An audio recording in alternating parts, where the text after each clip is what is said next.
afternoon. My name is Juergen Steinmetz, joining you from the Breaking News Show in Honolulu, Hawaii.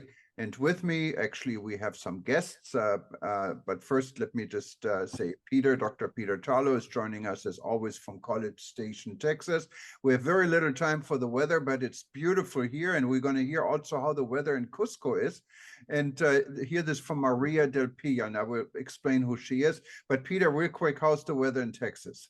The weather today is great. It's 85 degrees in Fahrenheit, or about 28 degrees Celsius. Blue skies. It's a beautiful day, and everybody's happy. So let's go to Maria. Maria, you're the president of SKAL in Cusco, or you're with SKAL because I met you in Croatia a few months ago at the SKAL conference. I'm sorry, I missed you. Are we still here? Okay, can you hear me? Yes, Maria, can you hear us? Maria? Maria, can you hear us? Sorry, yes, sorry. Okay, there we're back. No, I was just saying, Maria is joining us from Cusco, Peru, what's in the Andes mountain. It's a beautiful place, and it's a place where tourists love to go. I've been there many, many years ago, and I still remember. And whenever you fly to Cusco, you have to be very careful because it's really up and high. So don't do the mistake I do and drink pisco sour right after you land. You won't feel too good after that. But Maria is joining us from Cusco. She's going to tell us a little bit more about the weather because there are some protests in Cusco right now. And this is a development in Lima. She told me earlier 80% of the tourists are gone because of the political situation. Tell us, Maria, besides the weather, what's going on?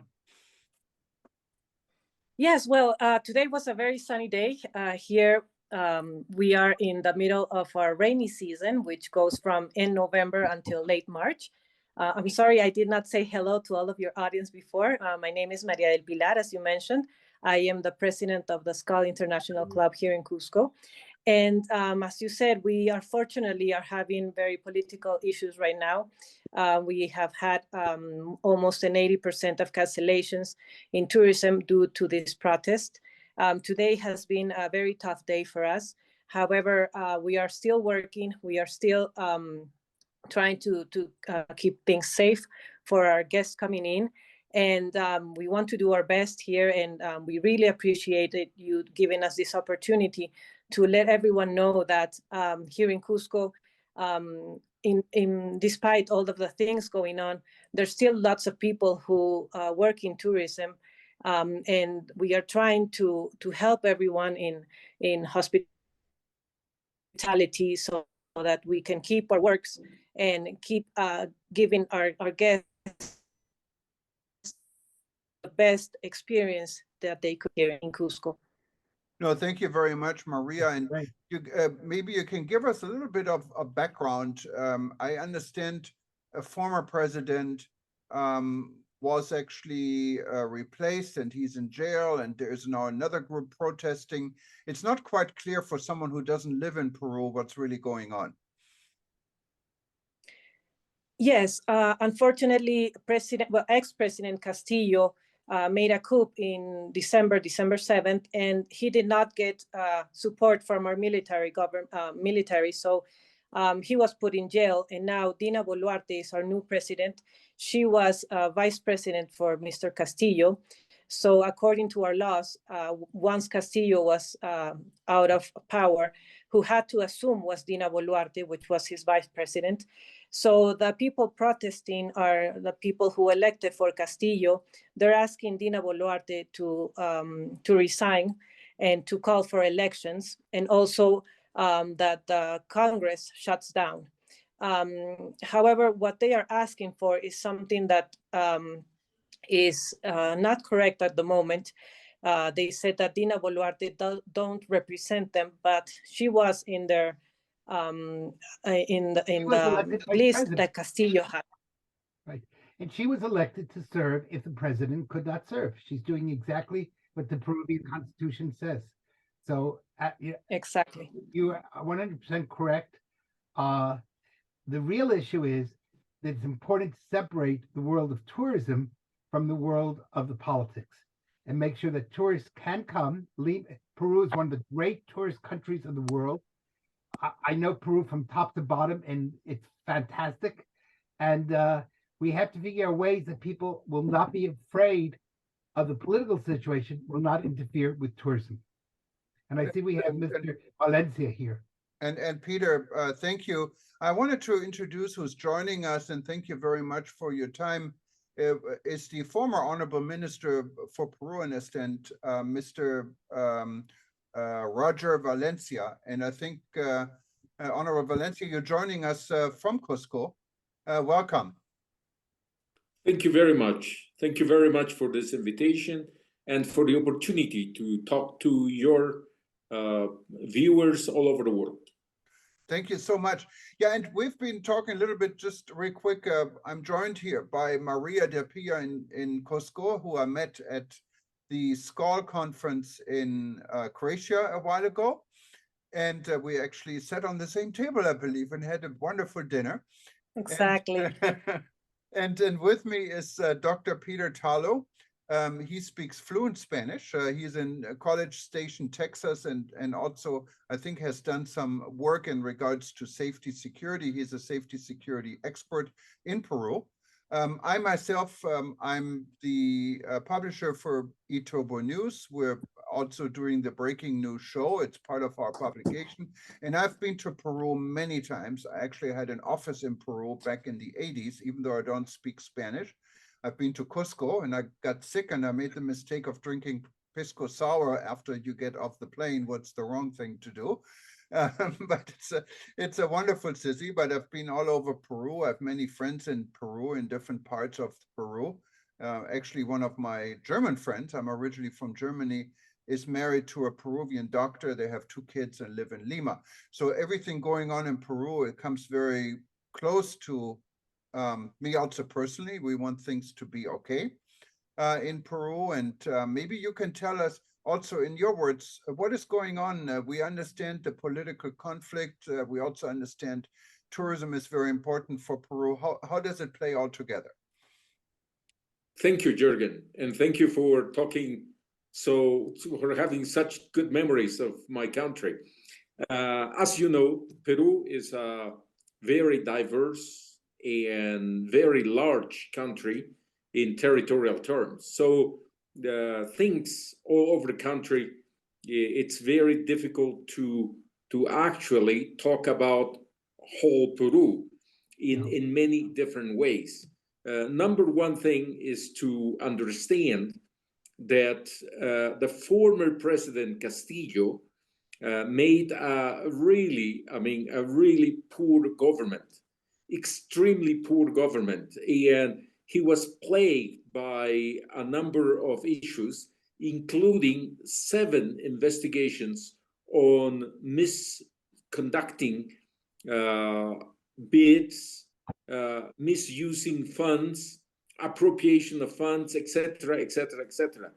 And finally, after 2 attempts of the Congress to actually impeach him on those bases, he decided to attempt a coup d'etat, perhaps the only coup d'etat in the history of Peru, and certainly, I believe, also in the history of Latin America, that nobody followed. He was left alone. He attempted, he made a speech on television, publicly announcing the dissolution of the Congress, the dissolution of the judiciary, the dissolution of the prosecutor of the country who was actually investigating him. And nobody, nor the army or the police or anybody, not even his own ministers, follow his rule. So as a consequence of that, he was impeached by the government, by the Congress, and the legitimate direct successor was his VP, Vice President Dina Boluarte. But before this, the Prime Minister of Castillo, before this, his aides had warned the country, had said if Castillo doesn't succeed on this grabbing of total power, there will be a bloodbath.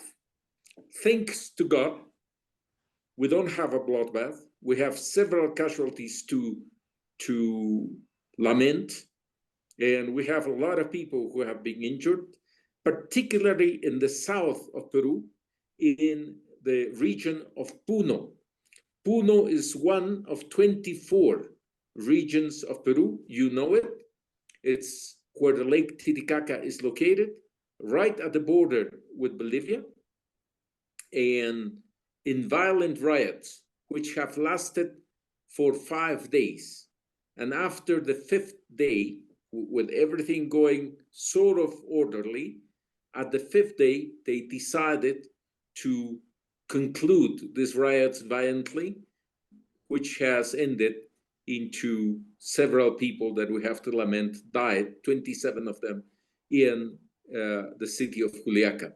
So this is a very sad but very unusual situation in the country. We still have the scars of Marxist movement that was called Shining Path of the 80s. And of course, the country does not want to repeat that violent cycle. And this is where we are now. There are some regions, particularly in the south, particularly in Puno, but not only in Puno, also there have been protests in Arequipa, much less violent. There has been protests in Cusco as of today. Yes, thanks to God, not a violent one. And everybody respects the right of the citizens to manifest their disagreement. What the government has said is that it cannot tolerate the destruction of private or public property or attempts against the lives of policemen or any other citizen. And this is where we are in the right direction. I was watching I have a lot of friends in Peru. I work in Huánuco, so I know Peru inside and out. And Central Peru. And I got I'll be in Peru again in March. I know I got 3 hours worth of films today from what was going on in Cusco. So I have lots of it. I think it's important to emphasize not all of Peru is in flames. There are parts of the country where there's problems. But on the other hand, this is a really wonderful time to talk about rebuilding, of making Peru the safe place we want it to be, of making sure that tourists can come and have a wonderful time. And sometimes a crisis is a wonderful time to see either it can either be an opportunity or it could be a danger. So I'm hoping that my friends in Peru will make this an opportunity and not a danger, and that we'll be able to really begin to talk a lot about issues of tourism security, about cooperation with other Andean nations.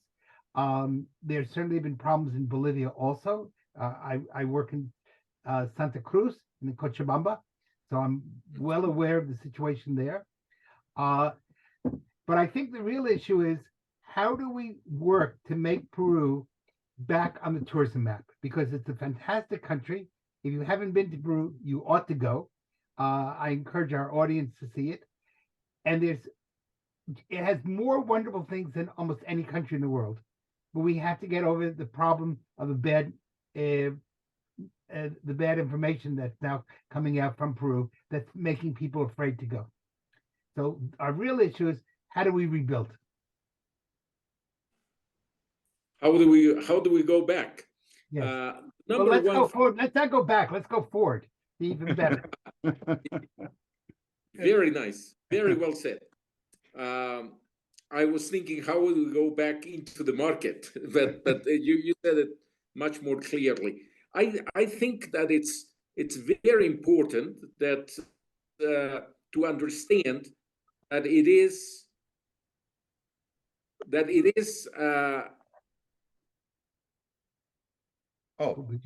I think we lost Maria, but we have Maria still there, Oh, so we you have can Maria, but we jump lost in, Maria. but- But what do you think? Is it time to think about rebuilding? You think you're too much into the conflict right now, that there's really it's not the time to think about rebuilding yet? You're coming from the business sector. I mean, you know what's going on. I think you're muted, Maria. Okay, have here to goes unmute the yourself. Yeah, you have to Yeah, unmute yourself. there's Roger, I think, back. No? Yeah, so there's lots of things that we have right now to work in. One of them is obviously gaining back the confidence in our guests coming in. So we as the private sector have to start getting back on track. In fact, we are doing it right now. We are looking for different ways and different campaigns that we can do right now so that our guests feel safe coming in. As Peter was saying, it's not all of Peru that is in problems right now, and there's many other things that our guests can still come and visit. So I would like everyone to know that we are still keeping strong here. Things have gone very, very difficult, but still we are working in many ways to gain the support back. And I thank you again for letting us transmit this to your audience. And I am sure that in the couple weeks, there will be good news for everyone out there wanting to come to Peru. Hopefully things will get better in the next weeks. We still have to do a little bit of work these few weeks, but I'm sure that also not only the tourist attractions will be safer, but also the flights and hotels are also doing a lot of campaigns right now, a lot of promotions. So we're all working on this right now. And tourism, of course, as we all know, because of COVID, is a resilient industry, and it's always falling back on its feet. I can tell you from my personal experience in the 80s in Peru, when your former president, I think he was now incarcerated, Fujimori, was in power. We have 6 presidents incarcerated. Yes. But when I remember, and I was younger, a lot younger in the 80s, obviously, than I'm now, I never felt threatened. We had a lot of fun. I was in a small place called Corporación del Augustino.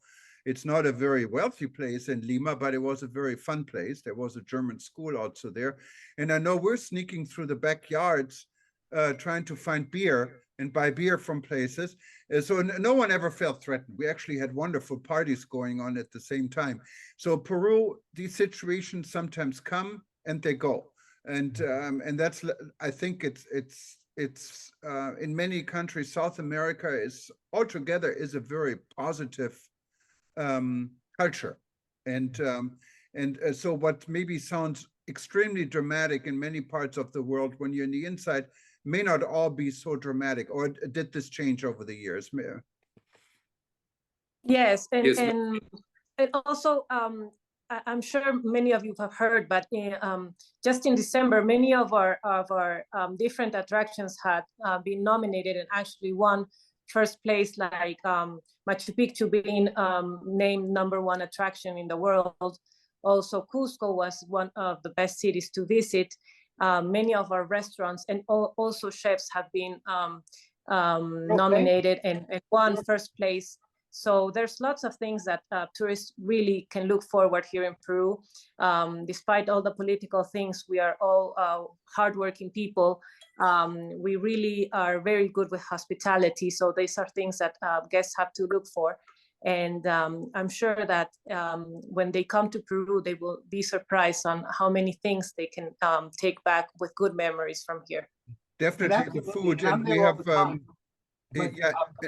and we have Mr. Valencia, I think, since we're losing him, maybe we can give him the microphone before he's before I lost the game. It lost Valencia. But I don't know. My question had been, what can we do to go forward? Yeah.